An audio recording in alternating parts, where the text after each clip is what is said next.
Welcome to Common Research and Technology Development Hub, which is like CRTDH lab, National Institute of Technology, Andhra Pradesh, comes under the sector Electronics and Renewable Energy, sponsored by the Department of Science and Industrial Research, DSIR, under the Ministry of Science and Technology, Government of India.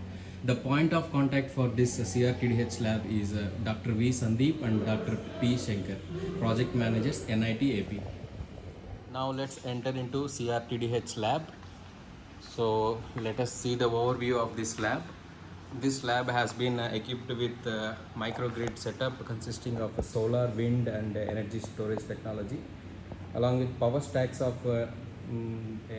for developing energy converter configurations, Opal RT, solar and wind emulators, programmable DC source and programmable DC loads, along with the EV charging and power analyzer. Now let us have a glance in the CRTDH lab about the equipment's availability. And this is DC power source. It is of its overload capacity 5 volts to 3 amperes. It is of 3 channel 1. We have programmable DC power source. We have a 2 in number. It's been pointed out. And third one is it is electronic load. Its capacity is 350 volts and 18 amps, nearly 1.8 watts range. We have 2 in number. Now if you see this yellow one, it is a power analyzer, and the top one is the insulation tester. And for higher capacity we have another power analyzer which is highly its precision is very high.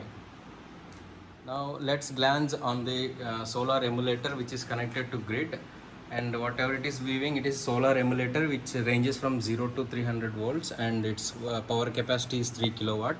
And this is the, whichever it is pointed out is a wave-vector controller. It's like a digital signal processor, and these are the IGBT stacks, and which are being monitored in host PC, and these are the waveforms which has been recorded while connecting the solar emulator to the grid. And for this wave-vector controller, the specifications are it has got 8 ADCs and 8 DSCs, and we have 8 number of PWMs for this, and 2 channels of encoders along with relay. This wave-vector controller has got an inbuilt voltage and current sensors, so no need to scale voltage and current sensors. It is inbuilt. The overview of microgrid is being shown here. It has got if you see, it's pointed out here, it is wind emulator. On the terrace we have a solar setup, and if you see, and on the bottom it is pointed out, it is a battery storage energy sources, and this is EV charging, and we have a DC resistance which is being used as the load, and the whole setup is DC microgrid, and the whole stacks are being controlled with the wave-vector microcontroller. We have saw initially one wave-vector controller, but it is having access to more number of PWMs, that is 32 PWMs, and number of ADCs available here is 8 DSCs and 8 ADCs with relays also. If you see backside, we have access to the voltage and current sensor, so it has got an advantage of that. No need to design a scaling circuit.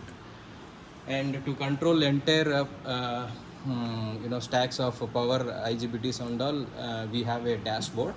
It is a host PC where we can control the entire microgrid setup. So we have another access in CRTDH lab, that is Opal RT 4512.